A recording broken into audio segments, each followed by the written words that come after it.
말씀하신 주님, 기록된 말씀으로 우리에게 이 시간도 말씀을 들려주실 때 우리가 그 말씀 앞에 순종하는 자 되길 원합니다. 전하는 자와 듣는 자가 하나님 말씀 앞에서 경외함으로 주의 말씀을 들을 수 있는 이 시간 되게 하여 주시옵소서. 감사드리며 예수님의 이름으로 기도드립니다. 아멘. 예수 그리스도를 믿는 믿음이 실제가 되어가는 과정 속에 참 다양한 일들이 일어납니다. 평소에 믿음이 있는 듯 하지만 예고 없이 갑작스럽게 우리에게 무엇인가 광풍처럼 다가오면 그때 우리의 믿음의 실상이 드러납니다. 내 일이 아니고 제3자의 일일 때는 관망하면서 그 일을 볼 수도 있습니다. 그래서 우리는 조언하는 여유도 있게 되죠. 하나님께서 믿음이 성숙해 가는 과정에서 우리는 참 많은 사건들을 만납니다. 여러분, 얼마나 많은 일을 겪으시면서 지금 이 자리까지 오셨습니까? 저 또한 가족 안의 다양한 사건들을 통해 하나님 만지시고 다듬어 주셨습니다. 그런데 그 사건들이 내 직접적인 육체의 고통이기보다 가족의 누군가의 일이었을 때가 대부분이었습니다. 오랜 시간 끝이 보이지 않던 저희 어머니의 일도 그 일로 인하여서 온 형제들이 함께 겪는 아픔의 시간도 있었습니다. 또는 어떤 한 형제의 고통으로 인하여서 아팠을 때도 있었습니다. 그 어머니를 형제를 위해서 기도할 때마다 힘겹고 아프면서도 그들을 향하여 왜 말씀으로 이겨내는 것이 저렇게 안 될까라는 생각들을 했었던 때가 있습니다. 제가 직접 겪는 육체의 문제가 아니어도 가족의 테두리에 묶여 있기 때문에 그 문제를 향하여 주님 앞에서 기도하고 마음의 간절함으로 부르짖던 그런 때들도 있었습니다. 그러면서 끊임없이 드는 생각은 하나님은 왜 감당하지도 못하는 사람들을 향하여 저렇게 아프게 하시고 저렇게 힘들게 하실까라는 의문이었습니다. 그러면서 드렸던 기도가 하나님, 제가 차라리 아픈 게 낫고 제가 차라리 마음 상하는 게 낫습니다 라는 기도를 드렸었어요. 그런데 정말 제게 고통이 다가오는 사건이 있었습니다. 기도는 함부로 하지 않는 게 좋을 것 같아요. 어머니가 갑작스럽게 돌아가시고 난 다음에 갑자기 몸이 아파오기 시작을 했습니다. 몸무게가 한 달 만에 10kg가 이렇게 빠져요. 한 달 만에 몸무게가 10kg 빠진다는 건 좀 이상한 일이죠. 그러면서 목에 목 디스크가 오고, 목 디스크가 이를 알아본 사람은 좀 아실 텐데 잠을 못 자요. 목 디스크가 오더니 양쪽 어깨에 50견, 이 50견이 정식 명칭이 아니라고 하더라고요. 50견을 이제 치료받으러 가서 50견이라는 말을 했더니 의사 선생님이 막 뭐라고 하더라고요. 50견이 양쪽 어깨에 오고 온몸에 이렇게 질병이 시작됐어요. 누워있으면 지구가 한 바퀴를 막 도는 것처럼 빙글빙글 돌고 귀 양쪽 귀에서 무슨 탱크가 지나가는 막 그런 소리도 들리기도 하고, 이명이라는 것이 온 거죠. 이렇게 이 질병이 거의 1년을 넘게 이렇게 지속이 되면서 차도가 없으니까 기도 속에서 제가 끊임없이 원망을 하고 있는 제 모습을 발견했습니다. 그러면서 저를 다시 보게 되었습니다. 내가 여태까지 무엇을 위해 무엇을 장담하며 믿음이라고 살아왔었지? 라는 것을 되돌아보는 그런 시간이었습니다. 형편없는 저의 믿음의 실상을 그때 드러나게 됐고 저를 보게 되었습니다. 우리는 이처럼 제3자의 문제이면 그것을 판단하고 저렇게 하면 될 텐데 왜 안 될까? 라고 이야기해 줄 수 있는 그런 모습들이 있습니다. 그런데 여러분, 그 문제들이 나의 것이 되기 시작하면 그 문제는 정말 실제로 나 혼자 오롯이 겪는 문제가 되는 것입니다. 그러다 보니까 누구도 그 당사자인 그가 느끼는 아픔을 느낄 수가 없어요. 옆에서 아무리 이야기를 하고 같이 동조를 해준다고 할지라도 그 아픔이 그 당사자 외에는 그 아픔을 알 수가 없구나. 그러면서 육체가 아플 때 의연하게 믿음을 지키는 이것이 이렇게 어려운 것이었구나 라는 것을 깨닫게 되는 시간이었습니다. 그 어떤 인생이든지 정말로 한 사람 한 사람 그 과정이 있기까지 눈물의 골짜기, 그 각자의 분량대로의 이렇게 눈물이 있다라는 것을 알게 되었습니다. 그래서 우리가 보기에 저 정도밖에 안 돼? 그런 사람도 그 사람 나름대로의 신앙에서의 몸부림침이 있었다. 그 몸부림침을 또 하고 있구나라는 것을 우리는 인정해야 하는 것입니다. 그러면서 그 누구의 인생도 함부로 말할 수 없다라는 것을 결론을 내리게 되었습니다. 여러분, 오늘 말씀은 풍랑을 만난 제자들의 이야기입니다.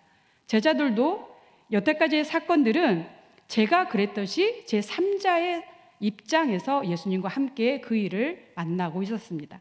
예수님이 백부장의 종을 고쳐주시는 사건도, 과부의 아들을 치료하시는 사건도, 요한의 제자들이 의심하는 그 모습도 보기도 했지만, 제자들은 예수님과 함께 먹고 자고 사역하고 함께 일을 하고 있었지만, 이 사건들이 모두 누군가 다른 사람의 일이었다라는 것입니다. 그런데 오늘 본문의 사건은 제자들이 직접 예수님과 함께 있으면서 자신들이 경험한 사건입니다.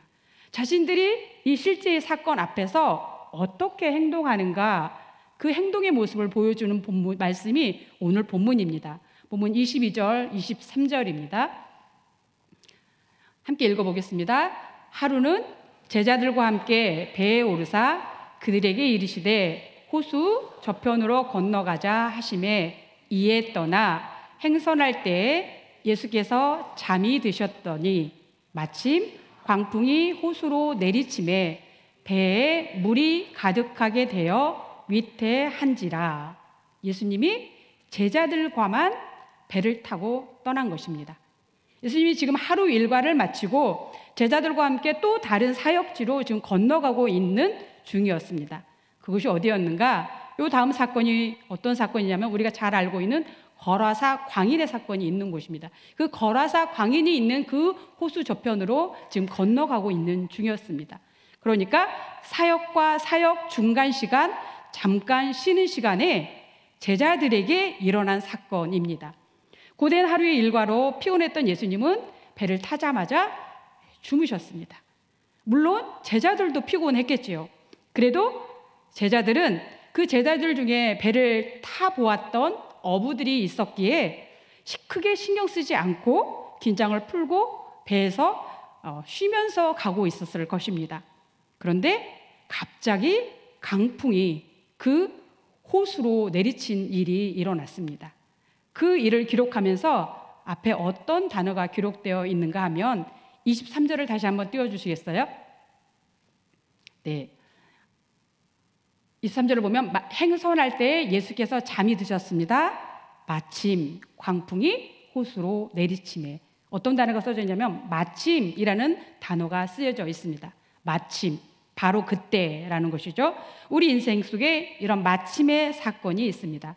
마침 그 배에 지금 예수님과 제자들만 있는 것입니다.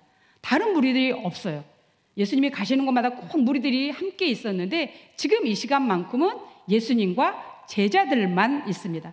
꼭 그때가 아니면 제자들이 자신의 몫으로 경험하지 않았을 그 마침이라는 것입니다. 바로 그때 마침, 제자들만이 직접 경험할 수 있는 사건이 일어난 것입니다. 우리 인생 속에서도 제자들이 겪는 이 마침의 사건처럼 광풍이 불어올 때가 우리에게도 있습니다. 그 광풍을 만난 제자들이 광풍을 대처하던 모습이 어떠했는가? 오늘 이 광풍의 사건은 공간 복음서에 다 기록되어져 있습니다. 마태, 마가, 누가복음에 다 기록되어져 있습니다. 오늘 누가복음 8장 24절엔 이렇게 기록되어져 있습니다.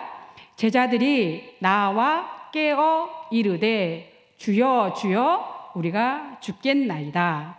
그 광풍 속에서 제자들이 예수님을 부르는 호칭이 무엇입니까? 주여 주여라고 부르습니다. 그런데 여기에 기록된 주여라는 헬라어가 우리가 흔히 아는 퀴리어스는 아닙니다. 어떤 단어냐 하면 에피스타테스라는 단어입니다.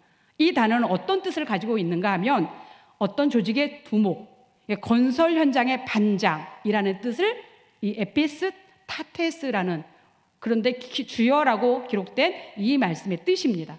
제자들은 지금 예수님을 누구라고 생각하는가?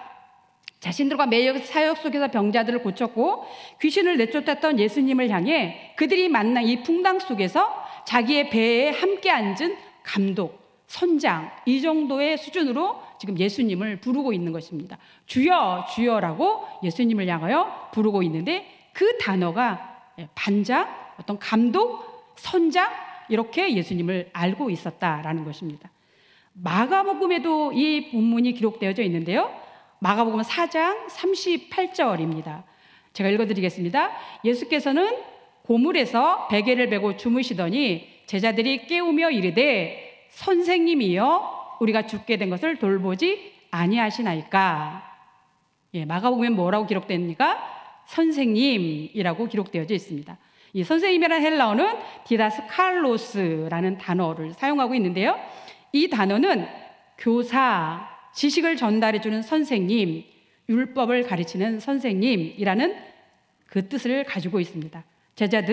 마가복음의 제자들은 예수님을 선생님이라고 부르는 것입니다.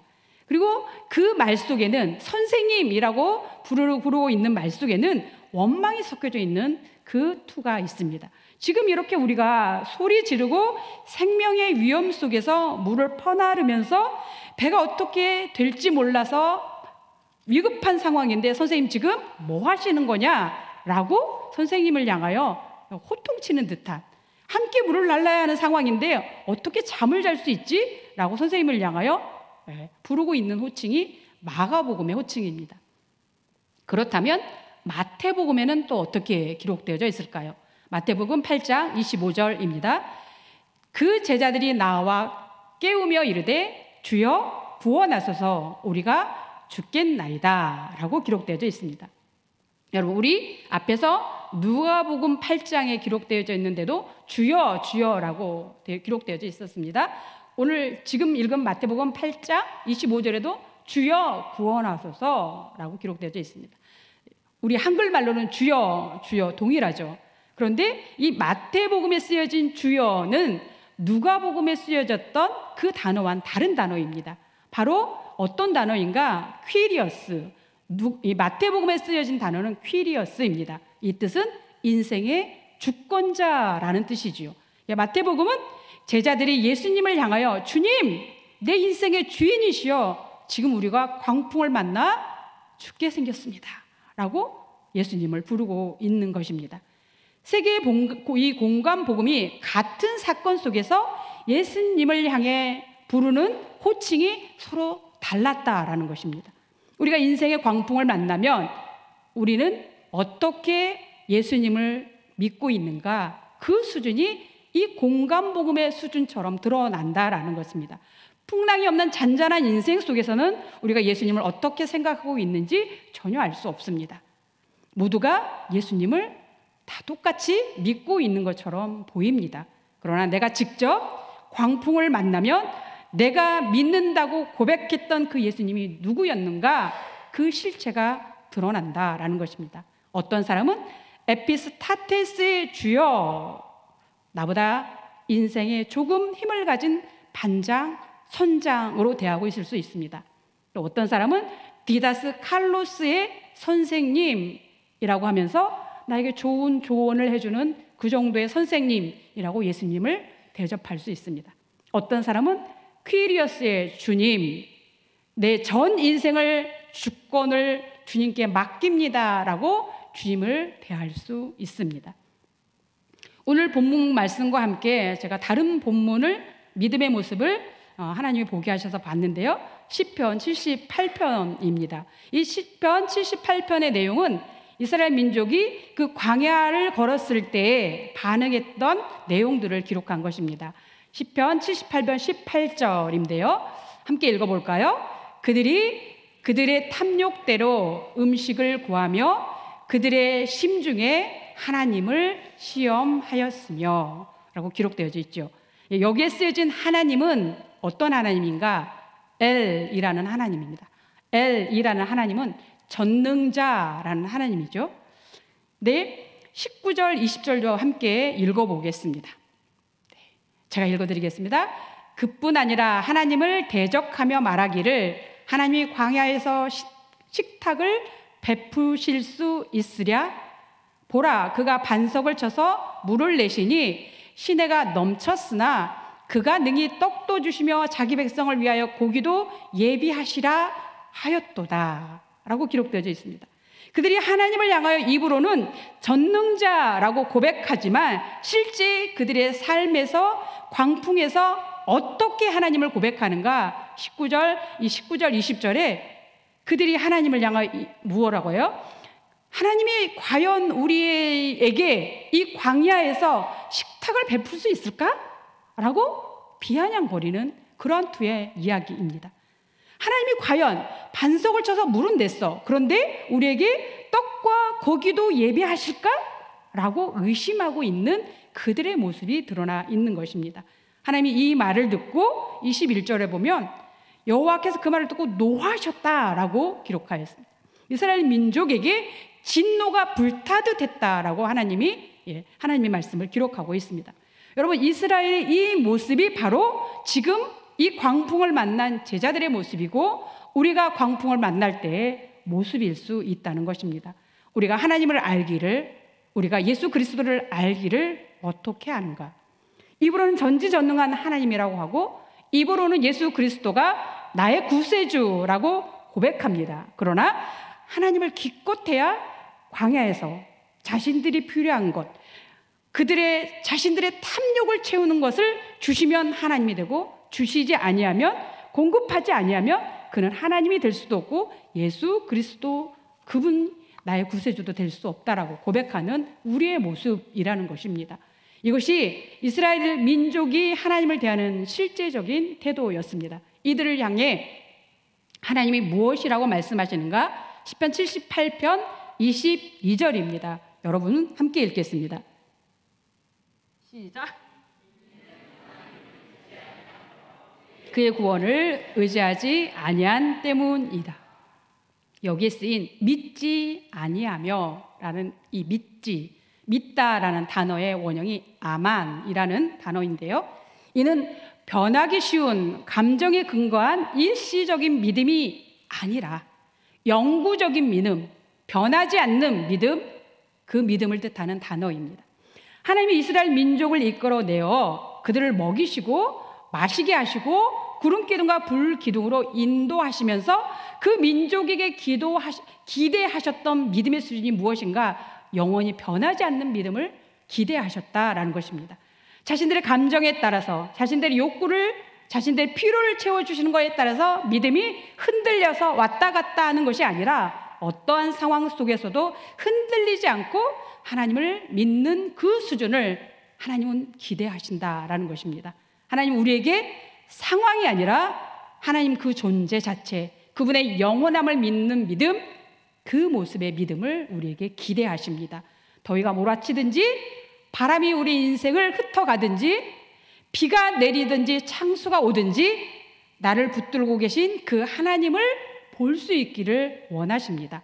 그리고 우리는 흔들리지 않는 하나님처럼 우리의 믿음도 흔들리지 아니하고 걸어가길 원하신다라는 것입니다. 하나님께서 우리를 광풍 속에 들어가게 하실 때 우리가 그분을 바라보며 믿음으로 요동하지 아니하고 이 길 끝에 하나님이 우리에게 무엇인가 분명하게 준비하고 계신 것이 있다라는 것을 기대하고 하나님이 말씀하시고 기대하시는 그 믿음을 우리가 이루어져 가라라는 것입니다. 다시 우리가 하나님이 우리를 향하여 이렇게 기대하신다면 예수님은 우리를 향해 어떤 믿음을 기대하실까요? 누가복음으로 다시 돌아와서요. 예수님께서 그 풍랑 속에서 다양한 반응으로 예수님을 부르고 있는 그들을 향해 이렇게 말씀하십니다. 누가복음 8장 25절 상반절입니다. 제자들에게 이르시되 너희 믿음이 어디 있느냐 하시니 바다의 풍랑을 잠잠케 하신 예수님은 제자들을 향하여 질문하십니다. 너희 믿음이 어디 있느냐라고 물으십니다. 제자들은 예수님을 열심히 따라다녔습니다. 가장 가까운 곳에서 예수님 병자를 고치는 모습도 보았습니다. 그 병자가 새로운 생명으로 살아나는 것도 보았습니다. 바로 옆에서 사람 살려 그 생명으로 인하여서 예수님을 따르게 하는 그 모습도 보았을 것입니다. 매일 그렇게 예수님과 함께 제자들은 살았습니다. 그러나 정작 제자들에게 예수님은 과연 누구였는가? 우리가 일반적으로 믿음이 좋다라고 하면 어떤 것을 말합니까? 예배 출석 잘하고, 성경도 잘 읽고, 헌금도 잘하고, 봉사도 잘하고, 이런 것을 믿음이 좋다라고 합니다. 여러분, 이것이 과연 믿음일까요? 우리가 말하는 믿음 좋음, 이것은 우리의 상황에 따라 언제든 요동하고 언제든 변화될 수 있고 언제든 움직일 수 있는 것입니다. 이렇게 요동하는 것을 믿음이라고 할 수 없습니다. 그렇다면 무엇이 예수님이 말씀하시는 믿음일까요? 예수님은 너희 믿음이 어디 있느냐라는 이 예수님의 질문에 대한 제자들의 반응이 25절 하반절에 이어집니다. 그들이 두려워하고 놀랍게 여겨 서로 말하되 그가 누구이기에 바람과 물을 명하여 순종하는가 하더라. 너희 믿음이 어디 있느냐라고 예수님이 질문하셨는데 그 질문에 대한 제자들의 반응은 그가 누구이기에 라고 반문합니다. 즉 믿음은 사람의 감정과 지식의 적정 수준에서 지켜지는 그때 행하는 것, 그것이 믿음이 아니다라는 것입니다. 믿음이란 그가 누구인가라는 것을 인식하는 것, 그것이 믿음이다라는 것입니다. 제자들은 그 풍랑 속에서 자기와 함께 배를 타고 있는 분, 예수님이 누구인지 몰랐기에 그들이 흔들렸습니다. 제자들은 수없이 많은 사람들을 치료하고 살려내는 기적을 옆에서 보았습니다. 그러나 생명의 주관자이신 예수님과 함께 했을지라도 정작 자신들이 직면한 문제 앞에서 예수님이 누구인지 까마득하게 잊어버리고 있었다라는 것입니다. 우리도 인생의 풍랑을 만날 때 내가 믿는 예수님이 누구인지 모르면 제자들과 같은 모습으로 반응할 수밖에 없습니다. 그리고 그동안 믿음의 행동이라고 했던 모든 것들을 내려놓게 되고 풍랑 속에서 예수님을 선생님이라고, 예수님을 감독이라고, 예수님을 선장이라고 부르게 되는 것이 우리의 모습일 수 있다라는 것입니다. 여러분, 그래서 우리 인생의 풍랑은 있어야 하는 것입니다.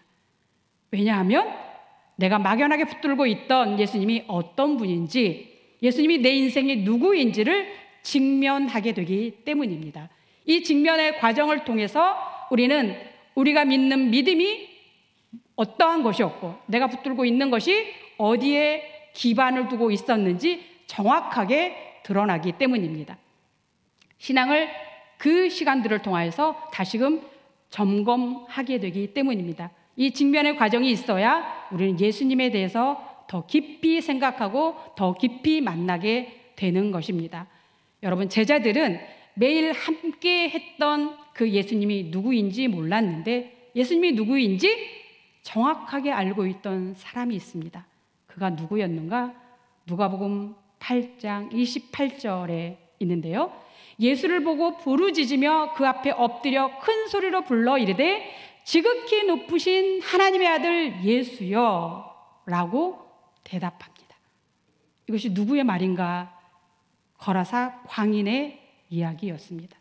거라사 광인이 알고 있던 예수님이었습니다. 세상은 예수님을 몰랐으나 광인이었던 그 거라사의 사람이 예수님이 누구인지 정확하게 고백했다라는 것입니다. 제자들이 몰랐던 예수님, 제자들이 예수님이 누구인지 몰랐는데 그들이 누구인가, 그가 누구인가 라고 물었던 그 질문에 호수 저 건너편에 있었던 거라사의 광인이 주었던 답, 지극히 높으신 하나님의 아들 예수여 라는 대답이었습니다. 제가 성도와 상담하는 과정 중에 이런 이야기를 했던 기억이 기억납니다. 자기가 어떨 때는 믿음이 참 좋아서 하나님을 찬양하고 말씀도 재밌게 잘 읽고 일상이 믿음 안에서 잘 사는 것 같던데 어떤 때는 믿음이 흔들려서 하루 종일 우울하고 자기가 왜 예수를 믿는지 모르겠다라는 이야기를 했습니다. 여러분, 믿음의 기준을 지금 어디에 두고 있는 것일까요? 자기의 상황에 따른 행동, 그것을 믿음이라고 알고 있는 것입니다. 우리가 일반적으로 알고 있는 믿음이라는 것이죠. 그런데 하나님은 언제든 흔들리는 것을 믿음이라고 하지 않습니다. 믿음의 사전적인 의미는 어떠한 사실이나 사람을 믿는 마음이라고 합니다. 우리가 말하는 믿음은 우리의 마음 상태라는 것을 믿음이라고 우리가 알고 있는 것이죠. 흔들리지 않는 기준에 믿음을 두어야 한다라는 것입니다. 믿음은 흔들리지 않는 예수 그리스도 그분 자신입니다. 그래서 예수님이 제자들을 향하여 그리고 우리를 향하여 너희 믿음이 어디에 있느냐라고 물으시는 것입니다. 떡과 고기 같은 우리의 탐욕에 의해서 언제든 흔들릴 수 있는 그것이 우리에게 믿음이 있는 것이 기준이 아니라 믿음이란 생명의 주인이신 예수 그리스도 안에 있는 것이 믿음입니다. 그 예수님을 그분을 아는 것이 믿음의 기준이라는 것입니다. 여러분, 우리 한 주간 이 질문을 조금 깊게 해보시면 어떨까 싶습니다. 나에게 과연 예수님은 누구인가? 기도하겠습니다. 우리에게 가장 귀한 생명의 주인 되신 예수님을 우리의 입술로 고백하며 살아가는 우리의 인생 가운데 하나님 정말 과연 인생의 광풍 속에서도 내가 예수님이 누구인지 명확하게 고백할 수 있는 하나님의 사람 되기를 원하셔서 오늘도 우리에게 질문하시는 줄 믿습니다. 너희의 믿음이 어디 있느냐 물으실 때 그 어디의 기준이 예수 그리스도가 될 수 있는 우리의 삶이 되게 하시고 예수 그리스도 그분이 나에게 과연 누구인가를 고백하며 질문하며 알아가는 우리의 삶이 될 수 있도록 이끌어 주시옵소서. 감사드리며 예수 그리스도의 이름으로 기도드립니다. 아멘.